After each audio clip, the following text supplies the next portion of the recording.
بہتر ہوتا ہے۔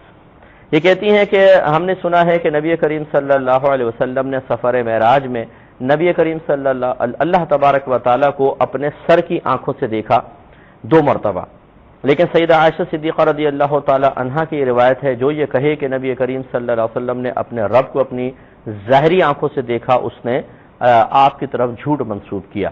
تو ان میں موافقت اور مطابقت کیا ہے؟ دیکھیں، یہ سیدہ عائشہ صدیقہ رضی اللہ تعالی عنہا کی حدیث بالکل درست ہے اور یہ بخاری میں موجود ہے۔ درست ہے سے مراد واقعی یہ حدیث ہے اور بخاری میں موجود ہے، لیکن مسئلہ یہ ہے کہ حضرت ابن عباس رضی اللہ تعالی عنہما اس کے راوی ہیں کہ نبی کریم صلی اللہ علیہ وسلم نے اللہ تبارک و تعالی کو اپنی سر کی آنکھوں سے دیکھا۔ جب ایک صحابی نبی کریم صلی اللہ علیہ وسلم کی طرف منسوب کر کے کوئی بات بیان کر رہے ہوں اور سیدہ عائشہ صدیقہ رضی اللہ تعالی عنہا جو یہ کہہ رہی ہیں، یہ آپ سرکار کی طرف منسوب نہیں کر رہے ہیں بلکہ یہ آپ کی اپنی ذاتی رائے ہے۔ اسی لیے آپ نے آگے فرمایا کہ آیت کریمہ پیش کی کہ اللہ تبارک و تعالی نے ارشاد فرمایا کہ آنکھیں اللہ تبارک و تعالی کا ادراک نہیں کر سکتی، اللہ تعالی آنکھوں کا احاطہ کر سکتا ہے۔ یہ آپ نے بطور استدلال آیت کریمہ پیش کی۔ اس سے ظاہر ہوتا ہے کہ اگر سیدہ عائشہ صدیقہ رضی اللہ تعالی عنہا نے یہ اللہ تعالیٰ کی رؤیت کا انکار نبی کریم صلی اللہ علیہ وسلم سے براہ راست سنا ہوتا تو آپ ہی کی طرف منسوب کرتی کہ میں نے نبی کریم صلی اللہ علیہ وسلم سے سنا کہ جو میری طرف یہ منسوب کرے کہ میں نے اللہ کو اپنی ظاہری آنکھوں سے دیکھا، اس نے مجھ پر جھوٹ باندھا، لیکن ایسا نہیں ہوا، بلکہ سیدہ عائشہ صدیقہ رضی اللہ تعالی عنہا اپنی طرف سے ایک استدلال ایک آیت سے کر کے اپنی اجتہادی صلاحیتوں کو استعمال کر کے ایک نتیجہ مرتب کر رہی ہیں۔ اب یہاں 2 چیزیں آ گئیں، ایک صحابی اپنی ذاتی بات نہیں کہہ رہے بلکہ نبی کریم صلی اللہ علیہ وسلم سے یقیناً سن کر کہہ رہے ہیں، کیونکہ انہوں نے کوئی استدلال اپنی طور پر نہیں کیا۔ سیدہ عائشہ اپنا استدلال پیش کر رہی ہیں، اور جب 2 صحابہ کے اقوال باہم ٹکرائیں، ایک ایسا قول ہو جو ظاہر کر رہا ہو کہ نبی کریم صلی اللہ علیہ وسلم سے ہی بات سنی ہے، اور ایک صحابی کا قول ایسا ہے جو اس کے متضاد ہے لیکن وہ ان کی ذاتی رائے پر مشتمل ہے، تو یاد رکھیں کہ اس صحابی کو فوقیت ہوگی، ان کے قول کو فوقیت ہوگی جس میں یہ ظاہر ہو رہا ہو کہ انہوں نے نبی کریم صلی اللہ علیہ وسلم سے سنا ہے۔ تو لہٰذا اس میں علماء نے یہی لکھا ہے کہ سیدہ عائشہ صدیقہ رضی اللہ تعالی عنہا کی اپنی ذاتی رائے ہے جس کا ہم احترام ضرور کریں گے، لیکن حضرت ابن عباس رضی اللہ تعالی عنہما کی روایت کو فوقیت ہوگی اور اس کو ماننے میں کوئی حرج نہیں ہے کہ رحمت کونین صلی اللہ علیہ وسلم نے اللہ تبارک و تعالی کو اپنی چشمان ظاہری سے دیکھا ہے۔ پھر کسی نے پوچھا، یا رسول اللہ، آپ سے سوال کیا، حضرت ابو ذر نے روایت کی، مسند امام احمد بن حنبل کی روایت دے رہا ہوں اور امام صحیح مسلم کی حدیث کی شرح میں انہوں نے پوچھا، بیان کیا آقا علیہ السلام کا، تو حضرت عبداللہ بن شقیق کہتے ہیں کہ اگر میں حضور کو دیکھ لیتا، آقا کی زندگی میں ہوتا، تو میں آپ سے ایک سوال کرتا۔ قلت لأبی ذر، قال عبداللہ ابن شقیق، لو رأیت رسول اللہ صلی اللہ علیہ وسلم لسألتہ، میں آپ سے ایک بات پوچھتا۔ قال وما كنت تسألہ، حضرت ابو ذر رضی اللہ تعالیٰ نے پوچھا کہ عبداللہ بن شقیق، اگر حضور کو دیکھتے تو تم کیا پوچھتے؟ انہوں نے عرض کیا، کنت اسألہ ہل رأى ربہ عز وجل، جب بار بار 10 بار جاتے آتے رہے ایک ہی بات پوچھتا، کیا حضور رب کو دیکھا، اس کا جلوہ کیا، یہ پوچھتا۔ حضرت ابو ذر فرماتے، انی قد سألتہ، عبداللہ بن شقیق تم نے کیا پوچھنا تھا میں پوچھ چکا ہوں، میں نے پوچھا تھا۔ عرض کیا تو پوچھا تو حضور نے کیا فرمایا؟ قال سألتہ فقال قد رأیتہ نورا انا اراہ، صحیح مسلم کی، قد رأیت نورا انا اراہ، میں نے نور دیکھا، جس سمت سے بھی دیکھا نور دیکھا۔ اس پر علماء کو اختلاف ہوا کہ انہوں نے کہا کہ مطلب ہے خدا کو نہیں دیکھا، نور کو دیکھا۔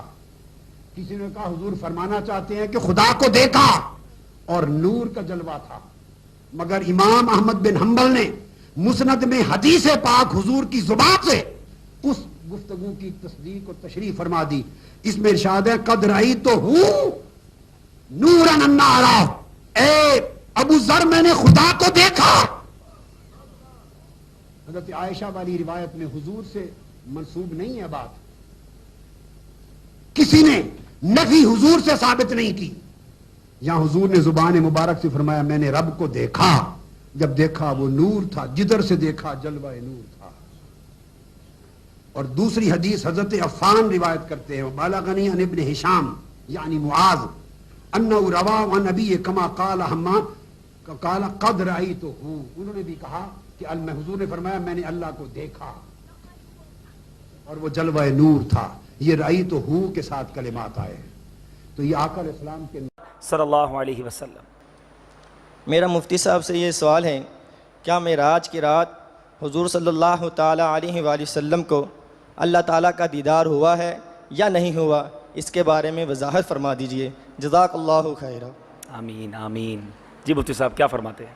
تھوڑی دیر پہلے عرض اس بارے میں ہوا تھا. جی ابن عباس رضی اللہ تعالی عنہما کا موقف یہی ہے کہ سرکار دو عالم صلی اللہ علیہ وسلم نے سر کی آنکھوں کے ساتھ، جاگتی آنکھوں کے ساتھ اللہ تعالیٰ کا دیدار کیا. سبحان اللہ سبحان اللہ. جمہور علماء کا یہی موقف ہے. علامہ شہاب الدین حنفی رحمۃ اللہ تعالیٰ علیہ نے نسیم الریاض کے اندر، ملا علی قاری رحمۃ اللہ تعالیٰ علیہ نے شرح شفا شریف کے اندر، شیخ محقق رحمۃ اللہ تعالیٰ علیہ نے اپنی کتابوں کے اندر، اور دیگر علماء نے اسی کو اختیار کیا ہے کہ سرکار دو عالم صلی اللہ علیہ وسلم نے جاگتی آنکھوں کے ساتھ، سر کی آنکھوں کے ساتھ اپنے رب عز و جل کا دیدار کیا ہے. سبحان اللہ. اور اسی کے مطابق احادیث بھی. واہ واہ. وہ پہلے میں نے حدیث عرض کی، دوبارہ عرض کر دیتا ہوں. ماشاء اللہ. کہ رأیتہ عز و جل، جامع ترمذی کی حدیث پاک ہے، اور یہ ابن عباس رضی اللہ تعالیٰ عنہما کا موقف صراحت کے ساتھ بخاری شریف کے اندر موجود. ماشاء اللہ ماشاء اللہ. سرکار دو عالم صلی اللہ علیہ وسلم فرماتے ہیں فرأیتہ عز و جل، میں نے اللہ عز و جل کا دیدار کیا. واہ واہ واہ. وضع کفہ بین کتفی، اللہ عز و جل نے اپنا دست قدرت میرے شانوں کے درمیان رکھا. فوجدت برد اناملہ بین صدی، میں نے اس کی ٹھنڈک اپنے سینے میں محسوس کی. فعلمت ما فی السماوات و ما فی الارض، زمین و آسمان کی ہر چیز کا علم مجھے حاصل ہو گیا. ماشاء اللہ. اور اسی کتاب و تفسیر میں یہ لفظ بھی ہیں فتجلی لی کل شیء فعرفت، میرے لیے ہر چیز روشن ہو گئی، میں نے ہر چیز کو پہچان لی، ہر چیز کو جان لیا. سرکار دو عالم صلی اللہ علیہ وسلم نے اللہ عز و جل کا دیدار کیا، اللہ عز و جل کو دیکھا. ما زاغ البصر وما طغى، قرآن پاک میں اللہ عز و جل فرماتا ہے کہ اس طرح دیدار کیا کہ آنکھ نہ جھپکی، آنکھ ٹیڑھی نہ ہوئی، بلکہ نظریں جما کر اللہ عز و جل کا دیدار کیا. واہ واہ واہ واہ. اور کوئی غیب کیا تم سے نیا ہو بھلا، جب نہ خدا ہی چھپا تم پہ کروڑوں درود. وَلَقَدْ رَآهُ نَزْلَةً أُخْرَى عِندَ سِدْرَةِ الْمُنتَهَىٰ، وہ جو بیری کا درخت ہے جو انتہا ہے، مخلوقات اس سے آگے نہیں جا سکتے. اِذْ يَغْشَى السِّدْرَةَ مَا يَغْشَىٰ مَا زَاغَ الْبَصَرُ وَمَا طَغَىٰ، اور جب کہ اس بیری کے درخت کو ڈھانپے ہوئے تھا جو ڈھانپے ہوئے تھا، تم نہیں سمجھ سکتے کیا ڈھانپے ہوئے تھا. وہ تجلیات باری تعالیٰ، تم اس کا اندازہ نہیں کر سکتے، تمہاری زبان میں کوئی لفظ نہیں ہے جو اس کی تعبیر کر سکے. اِذْ يَغْشَى السِّدْرَةَ مَا يَغْشَىٰ، دیکھیے کس قدر اس کو مبہم رکھا گیا. جب کہ ڈھانپے ہوئے تھا بیری کو، جو ڈھانپے ہوئے تھا تم نہیں جان سکتے، جو ڈھانپے ہوئے. اللہ کی تجلیات ذاتیہ، خصوصی تجلیات اس بیری کے درخت کے اوپر پڑ رہی تھی. لَقَدْ رَأَىٰ مِنْ آیَاتِ رَبِّهِ الْكُبْرَىٰ مَا زَاغَ الْبَصَرُ وَمَا طَغَىٰ. نہ تو نبی کی نگاہ ٹیڑھی ہوئی، کج ہوئی، یعنی جب آپ کے سامنے فرض کیجئے کہ ایک دم بہت بڑی روشنی کر دی جائے تو آپ نگاہ ہٹائیں گے کیونکہ اس روشنی کی آپ تاب نہیں لا پا رہے. نہیں، نبی نے دیکھا ہے، نگاہ جما کر دیکھا ہے، اس کے اندر یہ تاب تھی، یہ توانائی تھی، یہ صلاحیت تھی. ما زاغ البصر، ان کی نگاہ کج نہیں ہوئی، ٹیڑھی نہیں ہوئی، چندھیائی نہیں. ما زاغ البصر وما طغى، وہ حد سے آگے بڑھی بھی نہیں، ادب کے اندر رہی، حد ادب سے تجاوز نہیں کیا. لیکن یہاں یہ ہے کہ محمد نے مشاہدہ کیا ہے ان تمام جو بھی تجلیات ربانیہ ہو رہی تھی اس بیری کے درخت پر. لقد رأى من آیات ربہ الکبریٰ، اس نے اپنے رب کی عظیم ترین آیات کا، کبریٰ اکبر کا مؤنث ہے، عظیم ترین آیات کا مشاہدہ کیا ہے اس وقت. اب آپ سدرۃ المنتہا پہنچے تو ایک آج کی اس میں آج کے لہجے کی گفتگو کہ جبریل نے کہا یا رسول اللہ آگے میرے پاس ویزا کوئی نہیں، آگے اور جہان ہے، ملکوتی جہان بھی ختم، ملائکہ کا جہان، سدرۃ المنتہا. یوں سمجھو جبریل اپنے گھر میں کہہ رہے ہیں یا رسول اللہ اس سے آگے میرے پاس ویزا کوئی نہیں، میں نہیں جا سکتا. کہا میں اتنا بھی آگے جاؤں گا نا ایک بالش تو میں جل کے راکھ ہو جاؤں گا، میں نہیں جا سکتا. تو یہاں آ کر ملکوتی حیثیت بھی ختم ہو کر کوئی اور حیثیت آپ کو عطا کی گئی، وہ اللہ جانے، اللہ کا حبیب جانے.